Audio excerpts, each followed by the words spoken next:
早上到车站后才发现护照落在了酒店，赶紧骑着共享滑板车回去找。滑板车救我命！滑板车救我命！真厉害！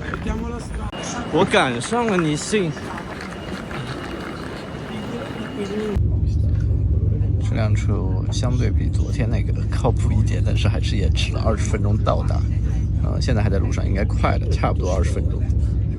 我是对地铁真的无语了。我刚刚说它只是延迟，结果它给我终点站都改了。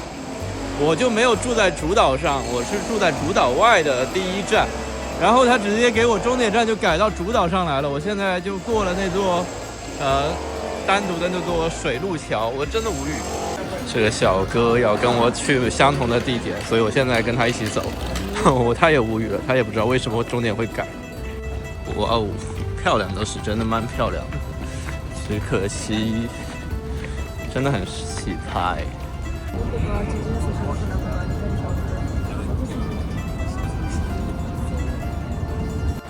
这一块感觉是中国区诶，有中国理发店、中国超市、中国的餐厅 ，always Chinese， 还有中国，就像我要住的就是中国的 Airbnb。哇，这个面条好香啊！所以这里是唐人街吗？难道？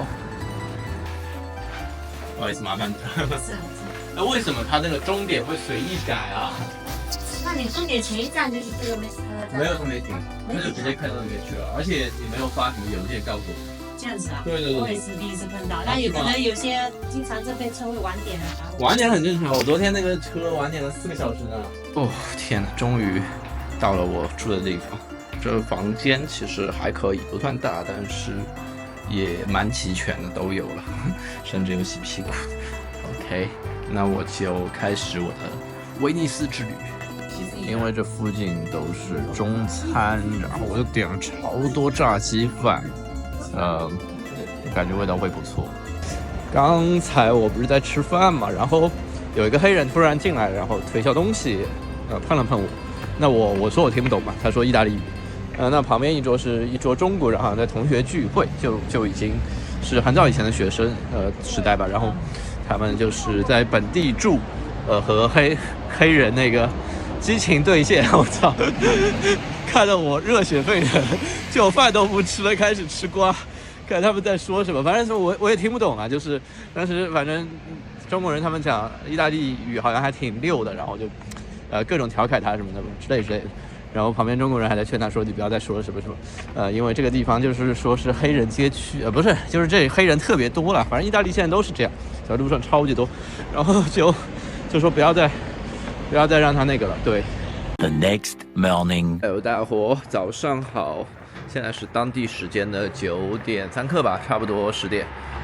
温度是8到0度，现在大概2、3度吧，好冷啊，威尼斯。在这个机器上，你就可以操作这个东西，就可以买啊。然后这个是1个小时75分钟 ，1 day only 15 minutes。Bridge the crowd， 它现在大概是25欧一张票吧。然后你就会 get 到这张票，这张票是可以坐外岛到主岛的巴士，包括水上的公共交通，但是不能坐火车。然后你每次在上车前是一样的，要去打一次卡，然后开始24小时倒计时。但是它可以隔天使用，就是你比如说今天我是10点钟打了卡，那明天10点钟为止，这样子一个状态是可以跨天的。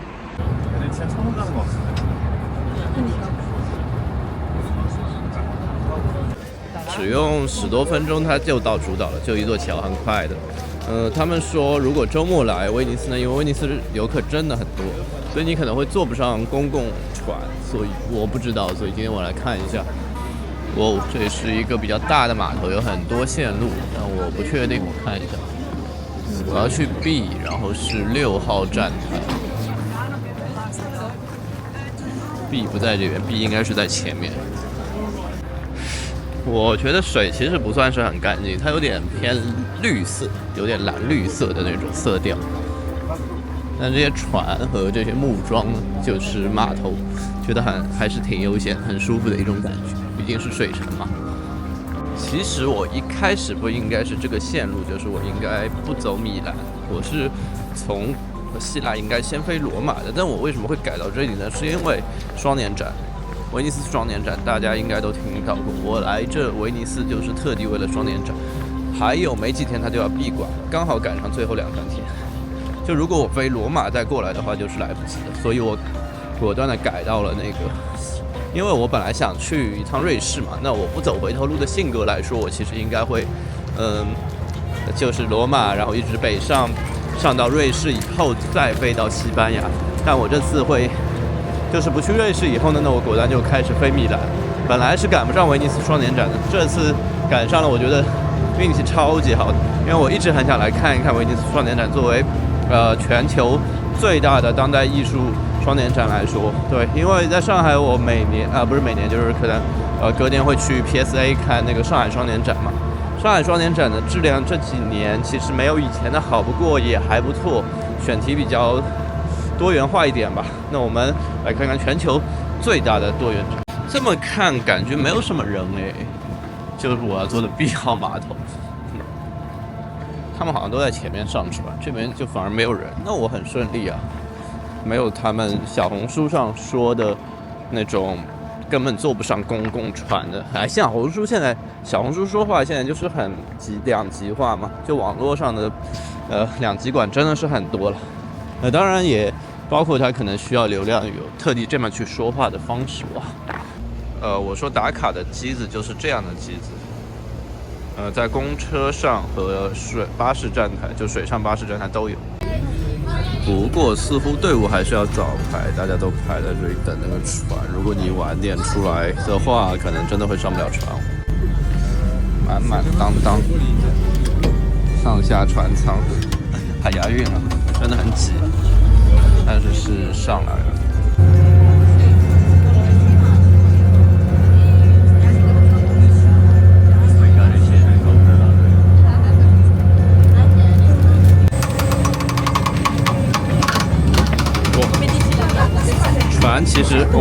船其实开的比较慢，所以好晃。然后也是开了30分钟，终于到达了这个地方。这已经是在威尼斯岛的差不多一端了吧，主岛的一端了。现在的太阳很刺眼，但它紫外线不断强。哇，那边你看，好漂亮啊！那边好像有点阴了。这是亚得里亚海湾的另一边，大家还记得吗？亚得里亚海之前就是克罗地亚、杜布罗夫尼克那一块，就是亚得里亚。这下面有水藻，还有很多小鱼，你有没有看到？可能看不清楚，但反正这儿有很多小鱼，哇，就是成群结队的。这里有一个很大的双年展海报，24年威尼斯双年展，那我们就往里面走。威尼斯双年展呢分为2个主展区，一个是花园区，另一个是军械库区。那如果要买票，你除了在网上买，就只能在花园区这个主馆来买票。所以我先到了这个花园区。花园区呢其实他们2个距离不远，走路大概好像15分钟吧。如果单纯从馆外走的话，对。那如果你要逛完这2个，因为它分很多国家馆嘛，还有很多常设和特别的展区，那你逛完其实你大概花2、3天吧，就它内容其实蛮多的。哇，排队排超久，终于拿到这张票。网上写30欧，但是现场买好像是40欧，我也不知道怎么回事。maybe 有早鸟票吧，早鸟票可能是30。那它是需要你的 ID 的，然后或许你带那个护照的照片，因为它要打名字上去。如果不是在网上买的话，对，大家可以注意一下。突然出现了狗狗之战，吸引了我的目光。好激烈！天已经阴下来了，其实已经进到中午的时间了，但它开馆时间其实还没多久。那应该说威尼斯双年展呢，它是分为很多的国家展馆嘛，那很多其实我是不认识的，所以大家不要就看看就好，我可能也不会介绍很多，因为当代艺术嘛，我也没有那么的虽然比传统艺术可能稍微了解多一点，但也没有多少。那我就今天给大家看吧。这是第1个展馆，我来看一下有什么。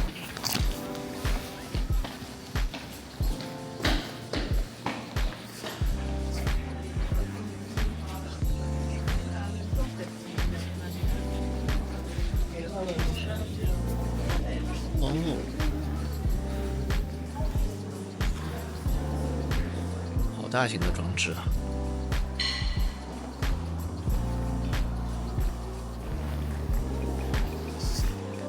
哇哦，这个威尼斯双年展，意大利文啊，我也不会读，但是是这个意思，很漂亮。很有包容性和多元化的设计做的这个墙面。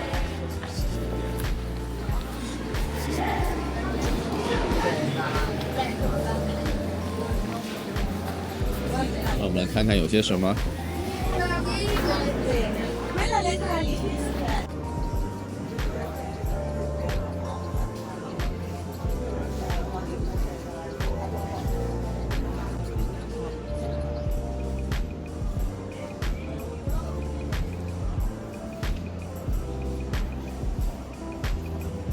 这个作品是红头玛利亚，翻译是这样，是菲律宾的一个艺术家，然后他就做了很大幅的黑色，你看没有任何颜色，就完全靠光打出来的这种漆面的设计吧。他想做的就是这种抽象无定义的、很随气的东西，我感觉看起来还是非常不错的，很有感觉。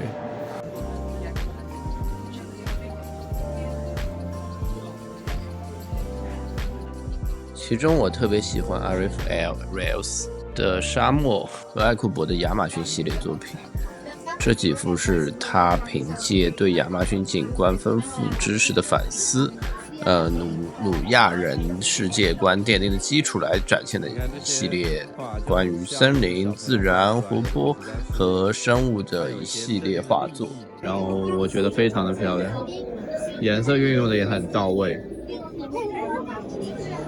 完全展现了一种就是纯自然中美洲或许不同地方的一种色调，没有代表性。我觉得这幅很长的画叫《灵魂受难》，是一个英国画艺术家画的，超级长，而且都是以这种涂鸦形式的布面简笔画，很像我们在上课时候会涂在那些课本上的涂涂画画。哇，它真的超长，而且很震撼。这些小小的相框里面的这种画作超好看，很可爱的，就是它画的很精细，有没有？是一个不同的民族风俗。从主馆出来，发现已经是大晴天，于是我在外面随便晃晃，顺便去各个国家看一些有的没的。进来的第一个馆呢，发现是一个以自然环保为主题为一体的装置作品，当然这个呈现的非常的明显，大家都能轻而易举的理解这个装置的意义。这是谁家的小狗啊？主人去逛展，把它挂在这里，可怜巴巴的。我们来看看芬兰馆有些什么东西，很小，但是它颜色就是蓝色，很芬兰，蓝色、白色。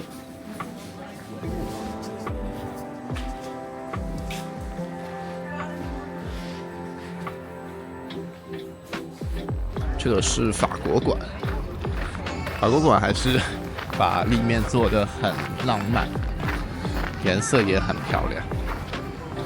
我们看看艺术之都、艺术之国法国会有什么样的作品我不知道它的主题是什么，但是以它现在3D 立体呈现的影像装置来看的话，还蛮拥抱现代科技的。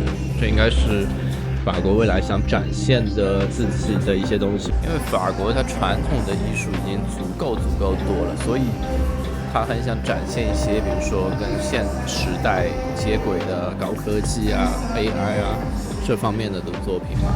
我猜有很多都是数字建模、一些生成式的渲染做出来的作品。别问我眼睛为什么会黑，因为它变色比较慢，它在室内以后它还是黑的。看这儿有个很大的中国龙头，跟西方龙有点不一样哦。这是不是中国的设计师做的呢？后面竹排其实很像，但它竹盆很像，但是它应该不是中国馆，中国馆不在这儿。看这有玻利维亚和俄罗斯。这也是一个装置吗？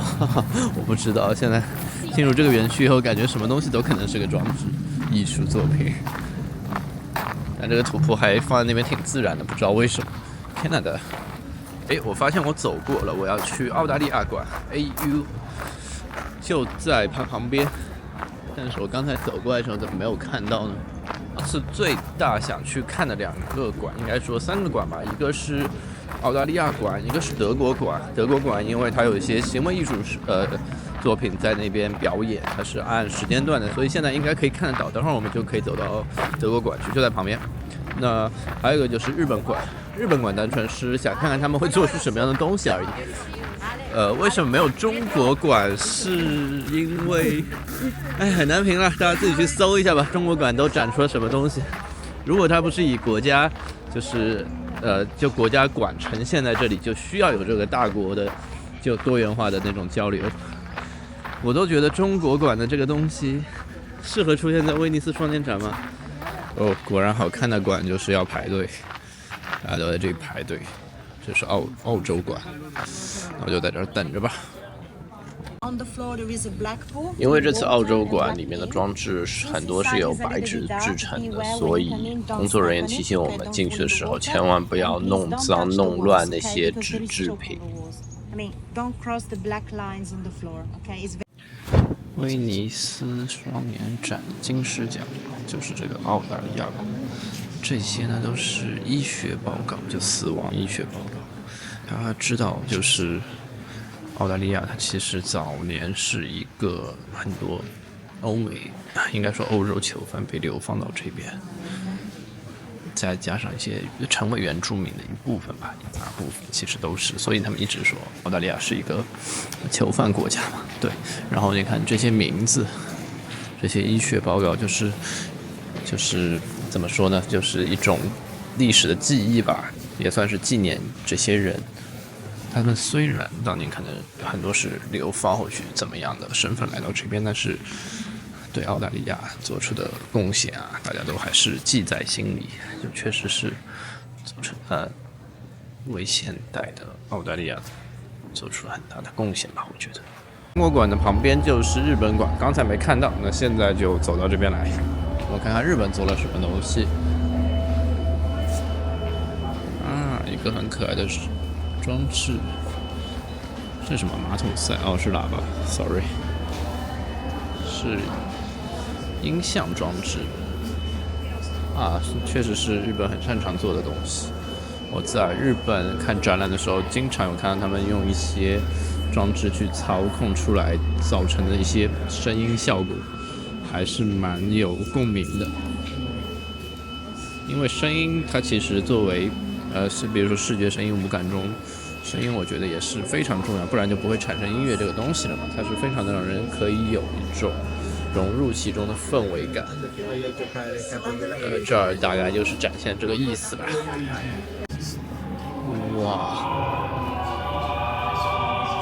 ！Oh my god！ 太震撼了吧！这就是德国馆。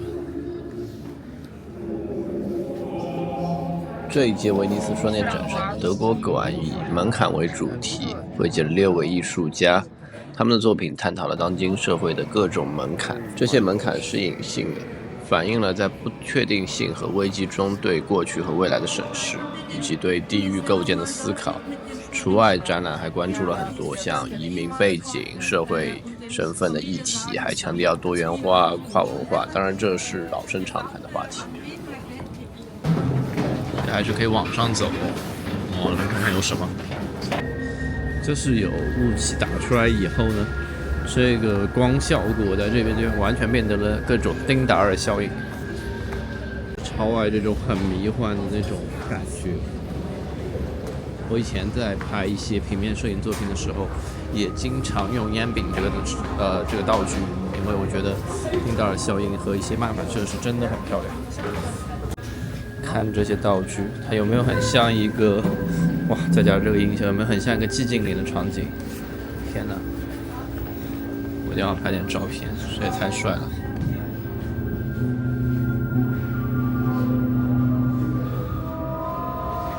听着音乐，晚上一个人在这里得吓死吧？氛围感到位了，但是是很悲伤的一个主题，其实。也是躺着看的影像立体装置。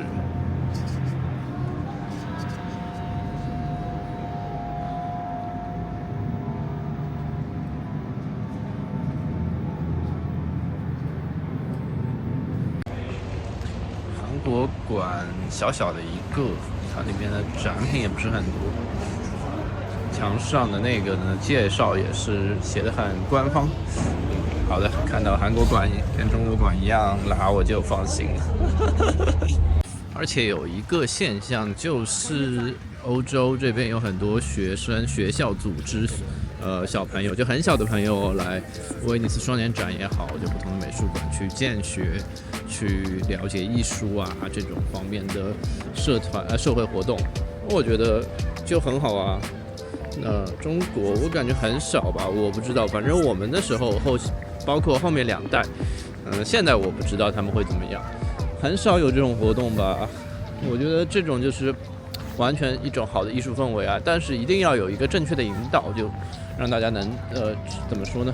它其实艺术当然不分说一定要怎么去解读这个事儿，但是至少可以理解一些，比如说艺术家的主题啊、想法啊，这种创意思维之类的。我觉得对小朋友未来多元化的发展方向会好很多。这个海鸟好大，好大！怎么突然就开始嚎叫了呢？我真的很羡慕学生可以，比如说到威尼斯啊这些城市来，做春游或去冬游项目。可能就是因为我们是国外人嘛，会觉得这不错，但是，当地人可能不会觉得这是什么。但真的很不错啊，能去这些不同的好玩的城市，因为欧洲真的不大嘛，然后方便，甚至跨国春游，羡慕他们。这艘船真的 OK 吗？总感觉它要沉了。这是什么造型？现在迷失在了威尼斯的小巷中，因为周围都看得差不多建筑，然后又有差不多的桥，走了差不多的路，他妈找不到差不多的方向。现在我就是完全不知道往哪儿走，虽然我有地图，但是我不想打开它，就随便走走吧。我觉得，因为它步行都可达。对了，我要去买明信片了。只是水上和桥有味道，威尼斯的这些小巷呢，也很有历史沉淀感，真的很窄啊！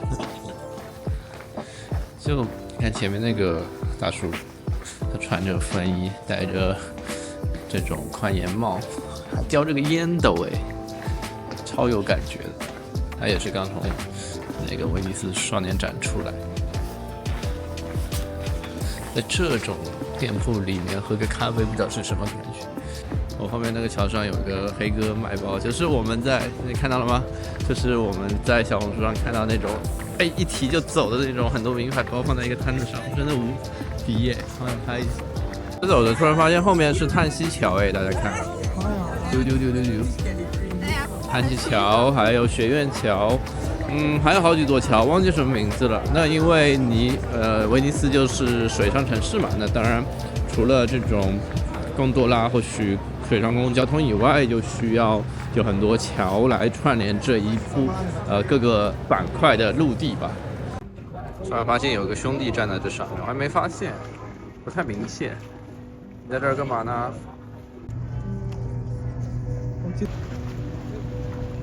哇，从侧面看这个教堂的主基面好帅啊，超立体的这个雕刻。不过感觉现在做贡多拉的都是亚洲面孔，还是亚洲人钱多。拐进一条巷子里，发现 Tiffany 和 Celine 这些牌子都开在这样子的一个也不是很中间的小巷。不过确实是在圣马可广场附近。蛮有趣的，前面还有迪奥，那爱马仕啊、YSL 都在这边，还挺不一样的购物体验的。在这儿，就是这家礼品店，也是小红书网友推荐。那我来看一下，它里面有卖一些什么明信片和东西吧。其实我之前有把这个去当明信片寄出很多，它其实是个 bookmark， 但是似乎也是可以寄的。这为什么酒窝啊？哦，原来是打的，原来里面是画的打印。37欧一套，它就是有很多手绘风格。他们说，果然是这样。这是百合圣母教堂，和刚才那个教堂一样，它的立面依然是非常立体的雕刻，而且非常的精细，只是它的宗教感更强一些。它教堂虽然不大，但是真的很帅。威尼斯主导的城市结构呢，就是穿过河流的桥面，那穿过小巷后，到达这些小广场、大广场、商业地区，再经由不同的小巷分散到四通八达的各个方位。这是主岛上的主运河，在左边有一条，右边有一条，应该说东边有一条，西边有一条，围绕着整个。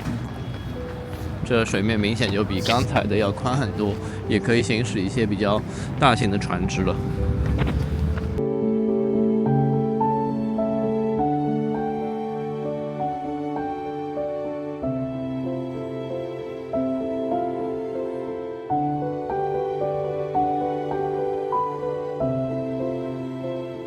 整点的钟声适时地响起，为这座水城赋予了一种神圣的象征。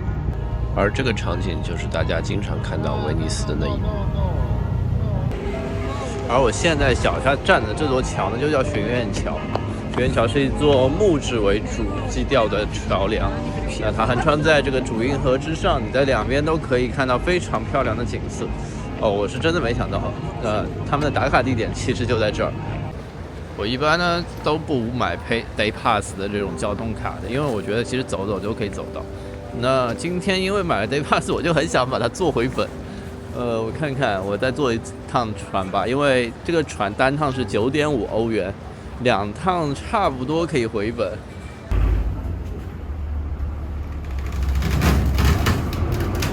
可以慢慢看河了，这就是所谓的公共交通也跟体验贡多拉的感受。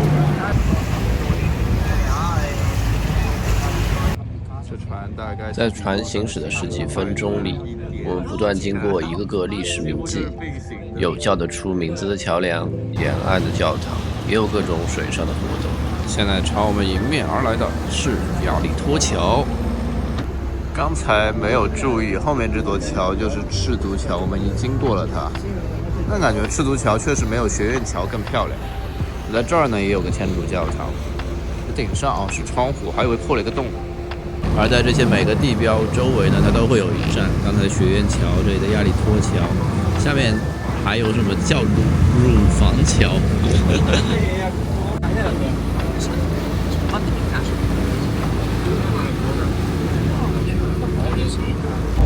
我们又回到了正法桥，就是我们出发的地方。